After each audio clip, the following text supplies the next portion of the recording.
Friends, कैसे हैं आप लोग। उम्मीद करते हैं दोस्तों कि आप लोग अच्छे होंगे। तो आज हमारी क्लास होगी एंशियंट हिस्ट्री, प्राचीन इतिहास की। तो पेट का एग्ज़ाम होने वाला है 6 और 7 को। पेट का जो है एडमिट कार्ड, आप डिस्ट्रिक्ट वाला एडमिट कार्ड आप लोगों के जीमेल पे भेज दिया गया होगा, या फिर डाउनलोड करके आप देख सकते हैं कि आपका सेंटर कहाँ है। तो पेट के लिए ये बहुत ही इंपॉर्टेंट है। प्राचीन हिस्ट्री से क्वेश्चन यहाँ से बनते हैं फ्रेंड्स, तो एक बार आप इसे ज़रूर देखिए। एग्ज़ाम सेंटर में जाने से पहले एक बार इस क्लास को आप लोग रिवीजन करके जाइए, क्वेश्चन यहाँ से ज़रूर पूछेगा। तो चलिए ठीक है, हम स्टार्ट करते हैं प्राचीन इतिहास। प्राचीन इतिहास में सबसे पहले पढ़ते हैं सिंधु घाटी सभ्यता। सिंधु घाटी सभ्यता। सिंधु घाटी सभ्यता की खोज किस वर्ष हुई थी? 1921 में। सिंधु घाटी सभ्यता की खोज 1921 में सर जॉन मार्शल के निर्देशन दयाराम साहनी ने की थी। यदि पूछे सिंधु घाटी सभ्यता की खोज कब हुई थी, तो 1921 में। किसने की थी? तो दयाराम साहनी ने।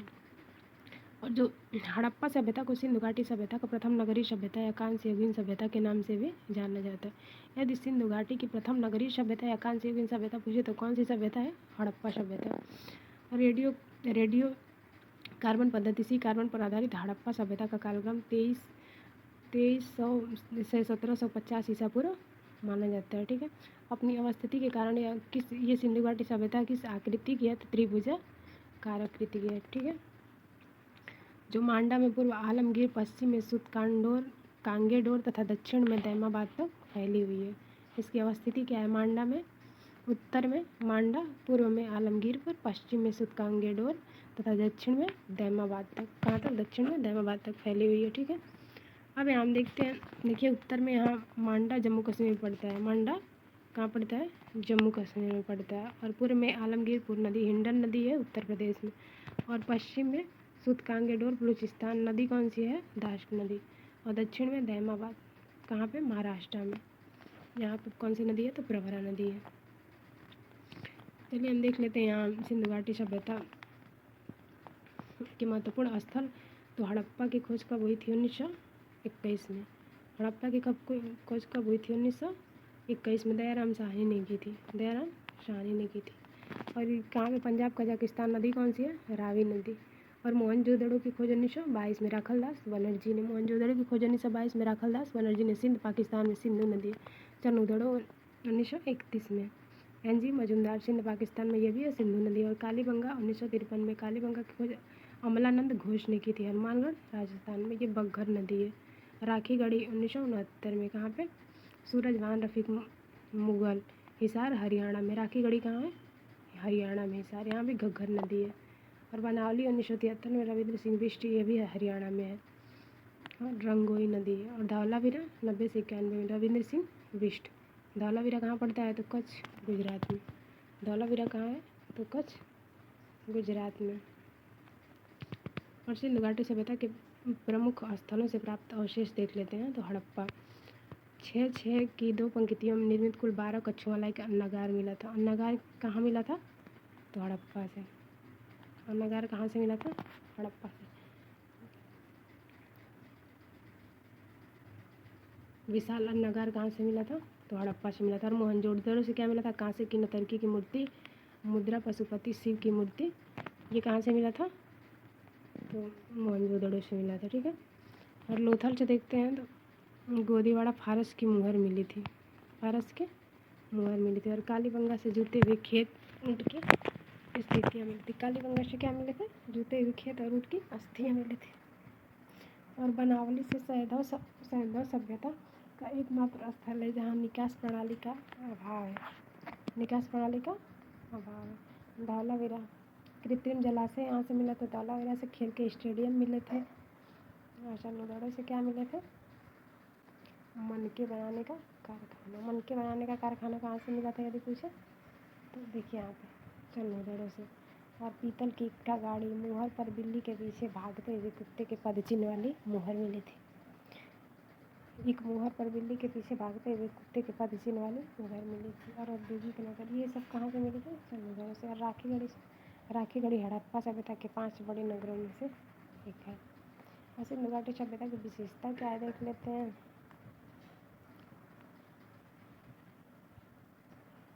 तो सिंधु घाटी सभ्यता की सबसे महत्वपूर्ण विशेषता उसका नगर नियोजन तथा जल निकास प्रणाली है। नगर नियोजन तथा जल निकास प्रणाली है। और जल पद्धति पर आधारित है। जाल नगर जाल पद्धति पर आधारित है। ठीक है, यहाँ की मुख्य सड़कें जो है एक दूसरे के समकोर पर काटती हैं। इस सिंधु सभ्यता के जो लोग थे उनका मुख्य खाद्यान्न क्या था? तो गेहूँ और जौ। सिंधु सभ्यता के जो लोग थे उनका मुख्य खाद्यान्न गेहूँ और जौ। और सिंधु सभ्यता जो है ना, इसमें सबसे पहले कपास का श्रेय हड़प्पा सभ्यता के लोगों को जाता है। मतलब कपास सबसे पहले किसने खोजा था? कपास की खोज किसने की थी सबसे पहले? तो हड़प्पा सभ्यता के लोग। कपास को सबसे पहले किसने उगाया था? तो हड़प्पा सभ्यता के लोग। कांस्य युगीन सभ्यता थी ये सिंधु घाटी सभ्यता। कैसी सभ्यता थी? तो कांस्य युगीन सभ्यता थी। तांबे में टीन मिलाकर कांस्य तैयार किया जाता था। कांस्य जो है तांबा और टीन का मिक्सर होता है। और सिंधु सभ्यता के लोग जो थे ना, उन्हें लोहे का ज्ञान नहीं था। लोहे का ज्ञान उन्हें नहीं था। फ्रेंड्स, हमने पढ़ा सिंधु सभ्यता। अब सेकेंड टॉपिक हम पढ़ते हैं वैदिक काल। वैदिक काल, वेदों से जानकारी मिलने के कारण इस संस्कृति को वैदिक काल कहा जाता है। वैदिक काल में आप लोग जान गए होंगे कि वैदिक काल में वेदों की जानकारी मिलती है। ठीक है, और वैदिक काल को मुख्य दो भागों में बांटते हैं, ऋग्वैदिक और उत्तर वैदिक काल। वैदिक काल को कितने मुख्य दो भागों में बांटा गया है? ऋग्वैदिक काल और उत्तर वैदिक काल। ऋग्वैदिक काल जो है उसे देख लेते हैं। इस काल का प्रमुख ग्रंथ ऋग्वेद है। यह ग्रामीण सभ्यता थी। इसका मुख्य व्यवसाय था पशुपालन था। इसका मुख्य व्यवसाय क्या था? पशुपालन था। ऋग्वैदिक और उत्तर वैदिक काल 1500 से 1000 ऋग्वैदिक काल और 1000 ईसा पूर्व से 600 ईसा पूर्व था उत्तर वैदिक काल। ऋग्वैदिक काल जो है ना, इसमें ऋग्वेद का वर्णन मिलता है और ये ग्रामीण सभ्यता थी ऋग्वैदिक काल, और इसका मुख्य व्यवसाय पशुपालन था। ठीक है, और वैदिक काल में कुछ प्रमुख नदियाँ हैं फ्रेंड्स, जिनके पुराने और आधुनिक नाम को हम देख लेते हैं। तो आइए देखते हैं। सतुद्री, सतलज, वर्तमान में सतलज नदी नाम है। ठीक है, और इसका प्राचीन नाम, सतलज नदी का प्राचीन नाम यदि पूछे तो सतुद्री है। और चिनाब नदी का प्राचीन नाम अश्किनी। चिनाब का प्राचीन नाम अश्किनी। और गंडक का यदि पूछे तो सदी नारा। गंडक का सदा नीरा। गंडक का प्राचीन नाम सदा नीरा। सिंधु का सिंध। और झेलम, जिस नदी को आप लोग वर्तमान में झेलम कहते हैं, उसका प्राचीन नाम वितस्तता है। सिंधु का सिंध और गंडक का सदा नीरा। चिनाब का अश्किनी। सतलज का सतलज। ठीक है, तो फ्रेंड्स यहाँ हम देखते हैं कुछ प्रमुख नदियों को। और दृश्यदती घग्गर नदी, इसका आधुनिक में घग्गर नदी को दृश्यदती कहते हैं। और गोमल इसका पहले गोमती नाम था। ठीक है, काबुल, कुंभा और कुर्रम को पूर्व परुषड़ी नदी को वर्तमान में क्या कहते हैं? रावी नदी। परुषड़ी को वर्तमान में रावी नदी कहते हैं। अब हम पढ़ते हैं उत्तर वैदिक काल।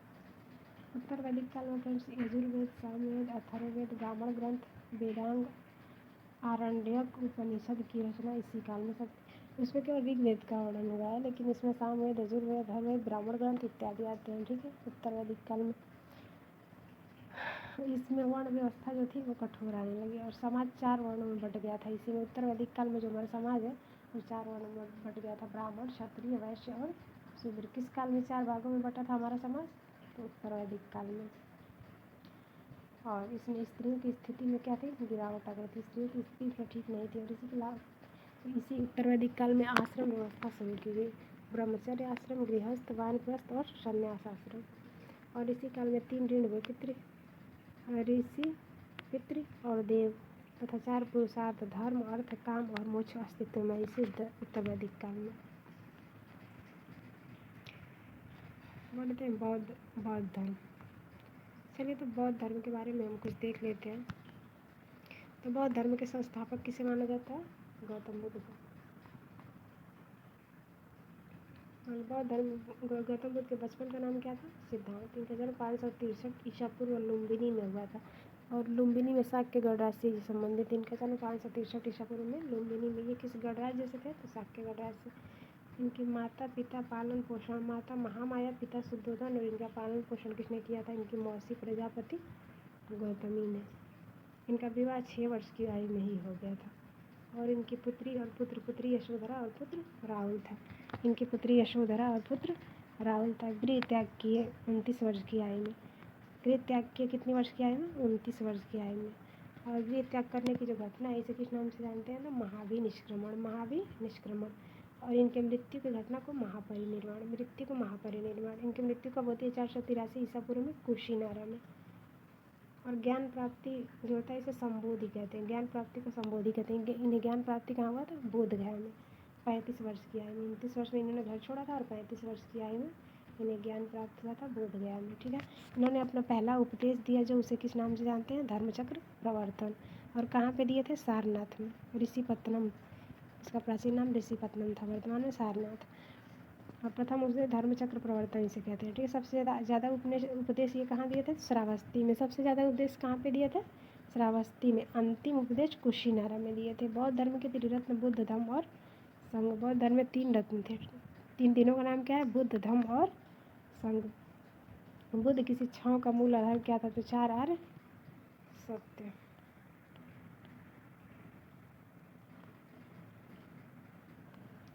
और बुद्ध के पूर्व जन्म की कथाएं मिलती हैं किसमें, तो जातक कथा में। बुद्ध के पूर्व जन्म की कथाएं जातक कथाएं मिलती हैं।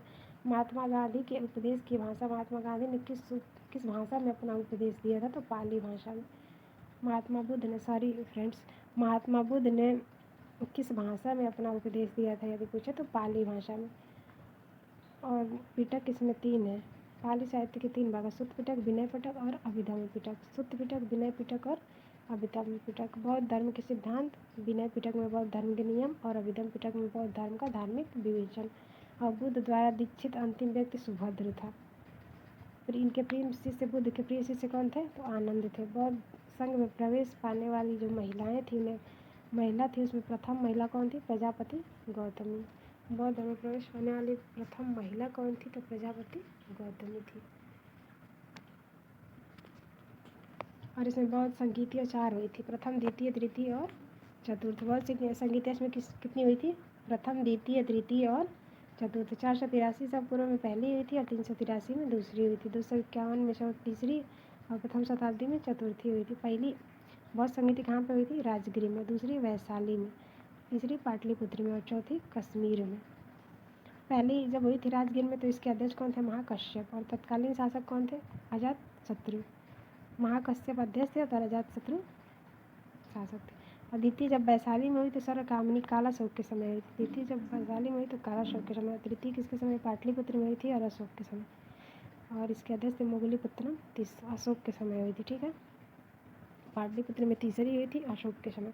और चौथी बौद्ध संगीति कश्मीर में हुई थी वसुमित्र कनिष्क के समय। वसुमित्र अश्वघोष अध्यक्ष थे, और कनिष्क के समय चौथी बौद्ध संगीति हुई थी। और मल, कुशीनारा, अस्मक, कोटली और पुत्तन, यहाँ से हम देख लिए फ्रेंड्स। अब हम स्टार्ट करें फ्रेंड्स जैन धर्म। बौद्ध धर्म को हमने देख लिया। जैन धर्म में कुल कितने तीर्थंकर थे, तो 24 थे। और पहले कौन थे, ऋषभदेव। 23वां में पारसनाथ। 24वां में महावीर स्वामी। 24वें तीर्थंकर कौन थे, महावीर स्वामी। तो महावीर स्वामी के बचपन का नाम देख लेते तो वर्धमान। इनका जन्म 599 ईसा पूर्व में कुंडग्राम वैशाली में हुआ था। इनका जन्म 599 ईसा पूर्व में कुंडग्राम वैशाली में हुआ था। और इनका कुल क्या था, ज्ञात्रिक था। कुल क्या था, ज्ञात्रिक। माता का नाम त्रिशला और पिता का नाम सिद्धार्थ था। इनकी पुत्री यशोदा और पुत्री प्रियदर्शना थी। इनकी पुत्री थी यशोदा और प्रियदर्शना। इन्होंने 30 वर्ष की आयु में गृह त्याग किया। और इनकी मृत्यु 468 ईस्वी में पावापुरी में हुई थी। इन्हें ज्ञान प्राप्त हुआ 42 वर्ष की आयु में। और इनकी भाषा क्या थी, प्राकृतिक और अर्धमागधी। प्राकृतिक या अर्धमागधी इनकी भाषा थी। महावीर स्वामी के उपदेश देने की भाषा क्या थी, तो प्राकृतिक। और बुद्ध की क्या थी, तो पाली। इसमें भी त्रिरत्न थे, सम्यक ज्ञान, सम्यक दर्शन, सम्यक ज्ञान और सम्यक चरित्र। त्रिरत्न इसमें भी है जैन धर्म में, सम्यक ज्ञान, सम्यक दर्शन, सम्यक ज्ञान और सम्यक चरित्र।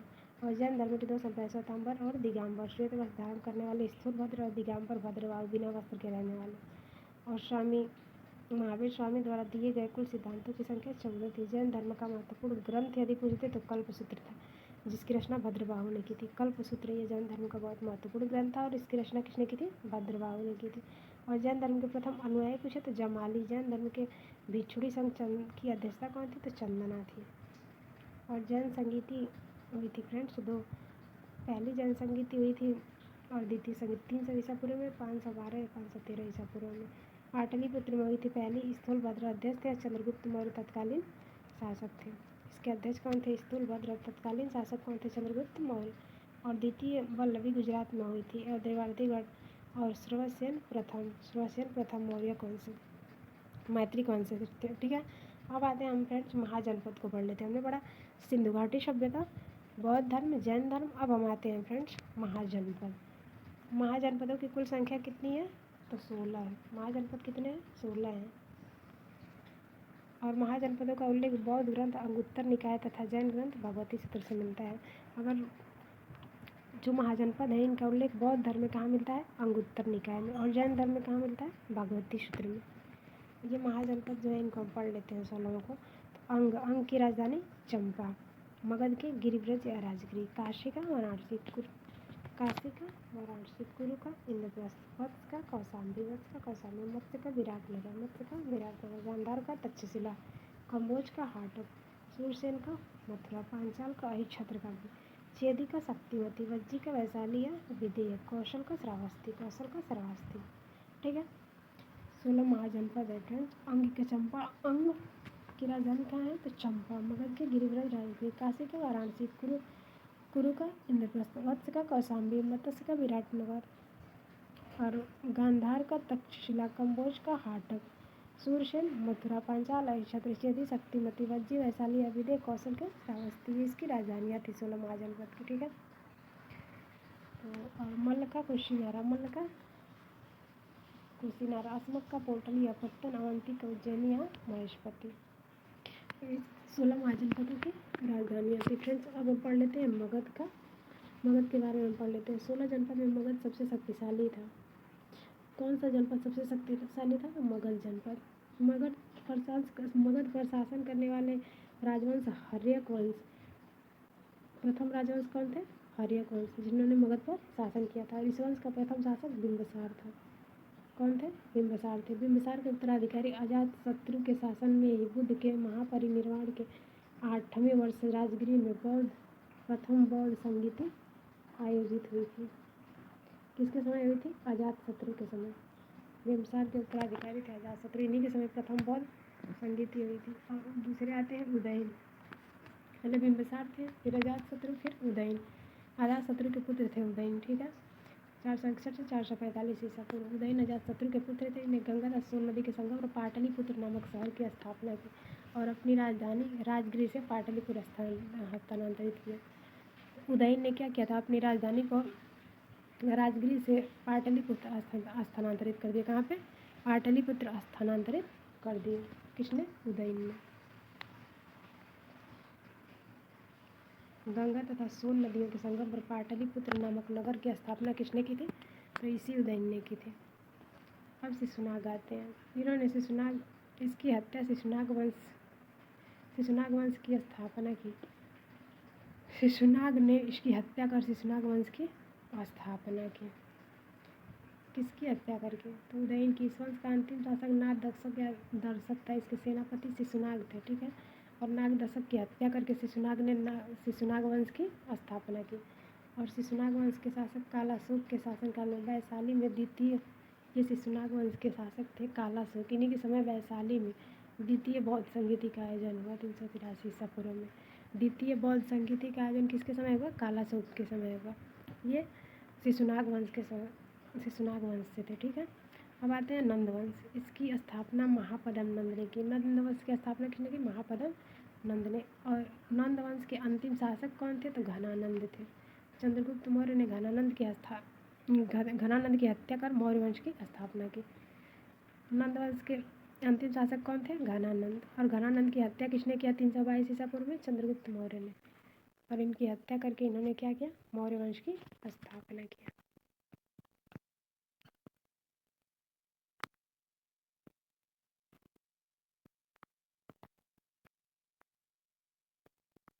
चंद्रगुप्त मौर्य 322 से 298 ईसा पूर्व। चंद्रगुप्त मौर्य का कार्यकाल क्या था? 322 से 298 ईसा पूर्व। चंद्रगुप्त ने अपने गुरु और प्रधानमंत्री कौटिल्य, कौन थे कौटिल्य को चाणक्य विष्णुगुप्त के नाम से भी जानते हैं, कौटिल्य की सहायता से मौर्य वंश की स्थापना की चंद्रगुप्त ने। चंद्रगुप्त के प्रधानमंत्री कौटिल्य ने राज्य के लिए सप्तांग सिद्धांत का प्रतिपादन किया। किस सिद्धांत का? सप्तांग सिद्धांत का। ये कौटिल्य जो थे चंद्रगुप्त मौर्य के क्या थे? प्रधानमंत्री और गुरु थे। और चंद्रगुप्त के दरबार में सेल्यूकस का राजदूत मेगास्थनीज आया था। किसके? मेगास्थनीज भारत आया था। किसके दरबार में? तो चंद्रगुप्त मौर्य के दरबार में। चंद्रगुप्त ने सिकंदर के सेनापति सेल्यूकस निकेटर को युद्ध में हराया और उसकी पुत्री हेलेना से विवाह कर लिया। चंद्रगुप्त ने सेल्यूकस निकेटर को क्या किया? युद्ध में हराकर और उसकी पुत्री हेलेना थी जिससे शादी कर लिया। और चंद्रगुप्त ने गिरनार जूनागढ़ में सुदर्शन झील का निर्माण करवाया। किस झील का निर्माण करा? सुदर्शन झील का। और जीवन के अंतिम दिनों में जैन धर्म अपना लिया था संलेखना विधि द्वारा उपवास रखकर। संलेखना विधि द्वारा श्रवण बेलगोला कर्नाटक में अपने प्राण त्याग दिए। किसने? चंद्रगुप्त ने। किस विधि द्वारा? संलेखना विधि द्वारा। और चंद्रगुप्त के उत्तराधिकारी उसके पुत्र बिंदुसार हुए। चलिए फ्रेंड्स, आज का क्लास हम यहीं एंड करते हैं और कल नेक्स्ट क्लास में हम हिस्ट्री की क्लास को यहीं से स्टार्ट करेंगे फ्रेंड्स। और अगर यदि हमारी वीडियो प्राचीन हिस्ट्री की आप लोगों को कैसी लगी, आप लोग प्लीज़ लाइक सब्सक्राइब और कमेंट कीजिए फ्रेंड्स। तो इसके नेक्स्ट क्लास में हम यहाँ से स्टार्ट करेंगे। और चलिए ठीक है, तब तक के लिए धन्यवाद फ्रेंड्स।